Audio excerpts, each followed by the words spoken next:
अरे बेटा सिक्किम, अरे भैंसिया चुरा लिया है, उठेगा कि नहीं? भोर हो गया है। ए जी, हे का भइल हो? अरे उठा ना, देखा बाबूजी बहरे से बुलावता। वो तो हर टाइम चिल्लाते रहे। अच्छा, काम उम ना करे के का? हमके तो लगता कि सबेर हो गई। भोर वाला मजा कहाँ मिली? भैंसिया तो फिर से आ जाए ना। अच्छा, तो जब आ जाइए घरवा में ना, तो तोरे समझ में आ जाए। जब एक लागे गरी है 100 गाड़ी ना, तब समझियो। अरे सुना जावे कि ना रे, एकदम तो बहुत जटे हो गइल बा। लइका पैदा कइले बानी कि एकदम पकड़ोले हो। अरे भैंसिया गइल रे दूधवा, तुम्हारा बाप दूहेगा। छोड़ी न कलाई राजा होई गइल भोरवा, छोड़ी न कलाई राजा होई गइल भोरवा, जाई न बोलावा तारे बाबूजी दुआरवा। बुलावे तो ऐसा मजा थोड़ी ना कहीं मिली। हाँ तो बुला घर में आ जाना कि ना। बहनी बनाई जब होई गइल भोरवा, बहनी बनाई जब होई गइल भोरवा, चुम्मा दे धनिया ओढ़ाई के अचारवा। सुनो तो ना,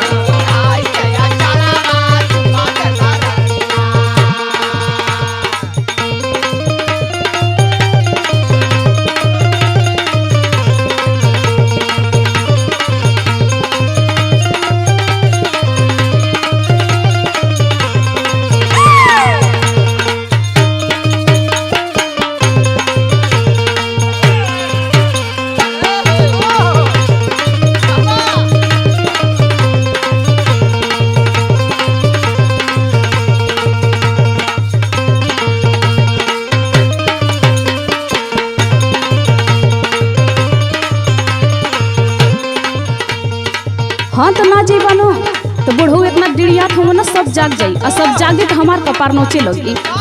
अरे वो सब छोड़ा, सुनो बोला। ए पिया भीतरे भीतर सास खिसियात होई है।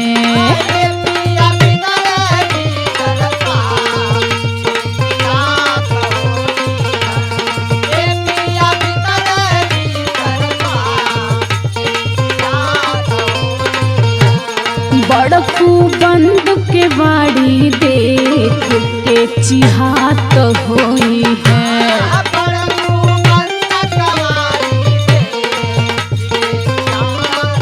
तोहके तो कुछ पता रहेला ना। कहाँ से पता रही बतावा? बस अपने रटले रहबा। ऐसा मजा थोड़ी ना कहीं मिली। ए पिया भीतरे भीतर सास खिसियात होई है। बड़कू बंद के बाड़ी देख के चिहात होई है। अरे बाबू माई के छोड़ा, तू तो रोजे चिल्ला ले। तू हमार सुनबू कि बाबू माई के सुनबू? धीरे धीरे देखी ना होत बाया जोरवा, धीरे धीरे देखी ना होत बाया जोरवा, जाई ना बोलावा तारे बाबूजी दुआरवा।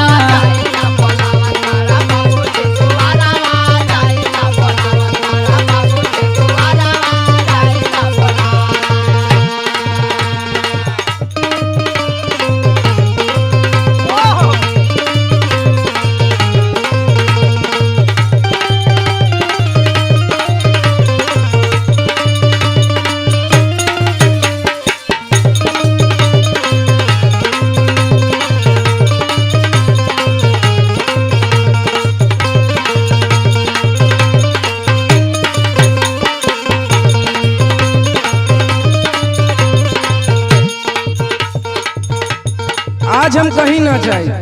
काहे यही रहबा? आज हम 9 बजे तक सुतब, खूबे मजा ले। अच्छा खइबा का? सुना सुनावा। दूर जनी जा जान हमारा से, तू साटी के राह हो।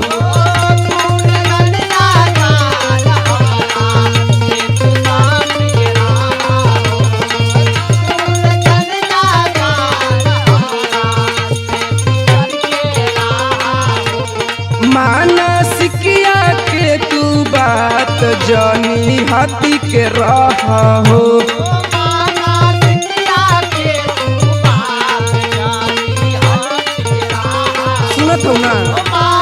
सुनो तानी तू बोला तुम तो के बताइलो।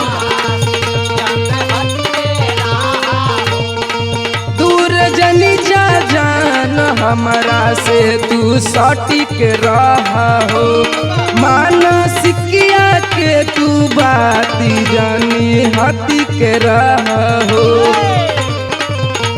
तो कह दा सब कोई खाना बनावे, हम रहो तनी, हम तो दिन भर रहो, हम के कह। मन भर देखे तना धनिया का जरवा, अच्छा मन भर देखे तना धनिया का जरवा, चुमा दे तो धनिया ओढ़ाई के अचारवा।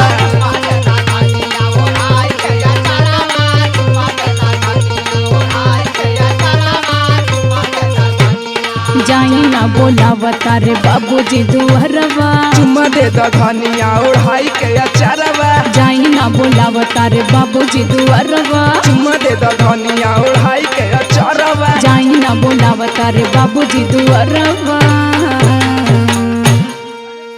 आज सुनता नहीं है रे, पटोहियों को भीतर रखा है, चाहिए कौन देगा, तुम्हारा माई भीतर नहीं है रे, गई है।